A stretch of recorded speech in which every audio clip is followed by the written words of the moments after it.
셰익스피어 하면 딱 떠오르는 비극, 바로 로미오와 줄리엣이죠. 우리 대부분은 이 작품을 그냥 아름답고 슬픈 사랑 이야기로만 기억하잖아요. 근데 사실 이 이야기는요, 그 이면에 훨씬 더 무서운 메시지를 담고 있어요. 바로 증오라는 감정이 모든 걸 어떻게, 얼마나 처참하게 파괴할 수 있는지에 대한 아주 강력한 경고입니다. 자, 그래서 오늘 이 시간에는요, 이 이야기가 어떻게 작은 불씨 하나에서 시작해서 걷잡을 수 없는 비극으로 치닫게 되는지, 그 도미노가 넘어지는 과정을 처음부터 끝까지 한번 같이 따라가 보려고 합니다. 이야기의 무대는 바로 이탈리아의 아름다운 도시 베로나입니다. 근데요, 겉으로 보이는 낭만적인 풍경과는 다르게 이 도시의 공기는 아주 무겁게 가라앉아 있어요. 왜냐하면 두 거대 가문 사이에 흐르는 아주 뿌리 깊은 원한 때문이죠. 이 증오가 얼마나 지독하냐면요, 그냥 가문의 어른들끼리 싸우는 수준이 아니에요. 하인들까지 편을 갈라서 길거리에서 만나기만 하면 피비린내 나는 싸움을 벌일 정도였으니까요. 상황이 이 지경에 이르니까 베로나의 통치자인 영주가 드디어 폭발합니다.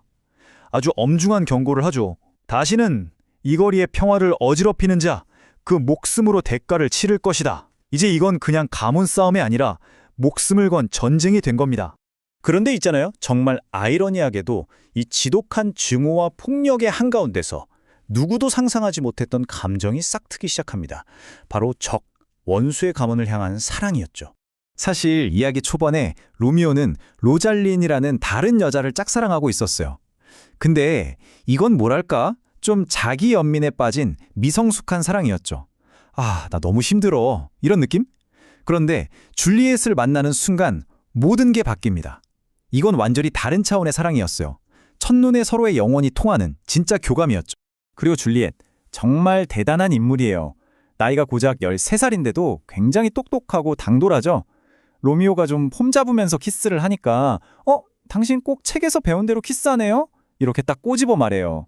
그러니까 이 사랑을 그냥 낭만적인 말장난이 아니라 진짜 현실로 끌고 오는 역할을 하는 거죠.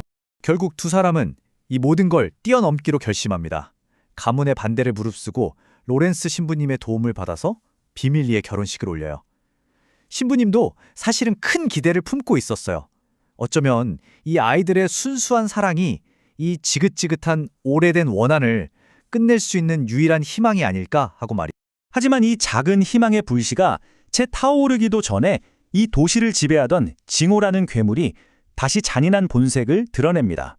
모든 것을 순식간에 집어삼키기 시작하죠.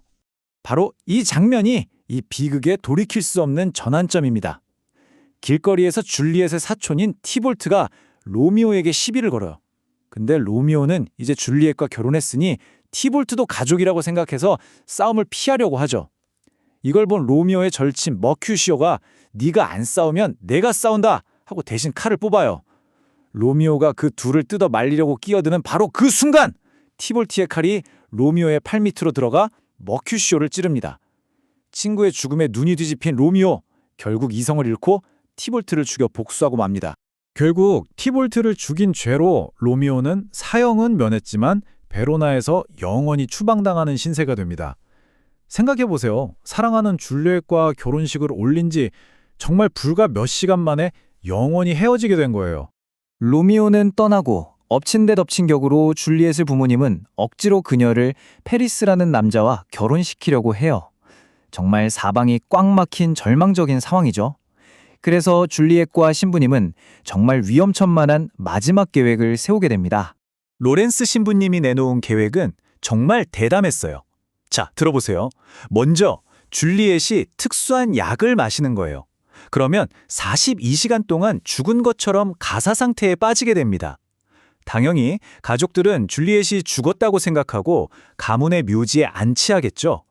바로 그때 신부님이 추방당한 로미오에게 편지를 보내서 이 모든 계획을 설명하는 겁니다. 그럼 로미오가 줄리엣이 깨어날 시간에 맞춰서 묘지로 와서 두 사람이 함께 만토바라는 도시로 도망친다는 그야말로 영화 같은 계획이었죠. 정말 완벽해 보이지 않나요? 하지만 이 계획은 모든 것이 정말 아슬아슬한 타이밍과 정확한 소통에 달려 있었어요. 단 하나라도 어긋나면 모든 게 끝장나는 거죠. 과연 무엇이 잘못될 수 있었을까요? 그런데 운명은 이들의 편이 아니었습니다. 정말 안타깝게도 신부님의 중요한 편지를 전하러 가던 전령이 하필이면 그 시기에 퍼진 흑사병 때문에 마을에 격리되고 말아요. 결국 이 모든 비극을 막을 수 있었던 단 하나의 편지는 로미오에게 닿지 못합니다. 자, 이제 우리는 이 전달되지 못한 편지 한 통이 어떻게 끔찍한 비극의 연쇄 반응을 일으키는지 그 파국의 마지막을 목격하게 됩니다. 모든 일이 정말 눈 깜짝할 사이에 벌어집니다. 로미오는 하인에게 줄리엣이 정말로 죽었다는 잘못된 소식을 듣게 돼요. 그는 절망에 빠져 독약을 구해서 곧장 베로나의 무덤으로 달려갑니다. 그리고 거기서 줄리엣의 약혼자였던 페리스와 마주치고 그마저 죽이고 말죠. 그리고는 줄리엣의 곁에서 독약을 마시고 숨을 거둡니다. 바로 그 순간 약에서 깨어난 줄리엣이 눈을 뜨고 자기 옆에 싸늘하게 식어있는 로미오를 발견하게 되는 거죠. 로미오가 남긴 마지막 말. 자, 내 사랑을 위하여. 이 한마디와 함께 그는 독약을 마시고 스스로 운명을 끝내버립니다. 깨어난 줄리엣은 로미오가 마신 독약병의 약이 한 방울도 남아있지 않다는 걸 알게 돼요. 그러자 그녀는 한치의 망설임도 없이 로미오의 단검을 뽑아들고 말하죠. 오, 행복한 칼이여. 여기가 내 칼집이다.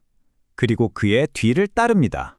두 아이가 싸늘한 시신이 되어서야 원수 같던 몬테규와 캐퓰릭 가문의 두 어른은 서로의 손을 잡고 화해합니다. 하지만 너무 늦었죠. 모든 게 끝나버린 뒤였어요. 그들은 후회하며 아이들을 기리기 위해 황금 동상을 세우겠다고 약속하지만 그게 다 무슨 소용이겠어요. 베로나에는 마침내 평화가 찾아왔습니다. 하지만 그 평화는 가장 사랑하는 자식들의 목숨을 대가로 치른 너무나도 비싼 평화였습니다. 그래서 이 희곡의 마지막 구절이 이렇게 끝나는 거겠죠. 줄리엣과 그녀의 로미오 이야기보다 더 슬픈 이야기는 세상에 없었으니 라고요. 이 이야기가 쓰인 지 400년이 훌쩍 넘었습니다. 그런데 왜 우리는 아직도 이 이야기에 이렇게 가슴 아파할까요? 아마도 이 비극이 우리에게 아주 근본적인 질문을 던지기 때문일 겁니다. 사랑이라는 위대한 감정조차도 때로는 증오로 가득 찬 세상 앞에서는 무력할 수 있다는 냉혹한 진실을 보여주기 때문이죠. 결국 이 이야기는 400년의 시간을 넘어 지금 우리에게 묻고 있는 겁니다. 이 끔찍한 대가를 치르기 전에 과연 우리는 우리 사회에 만연한 증오의 고리를 끊어낼 수 있겠느냐고요.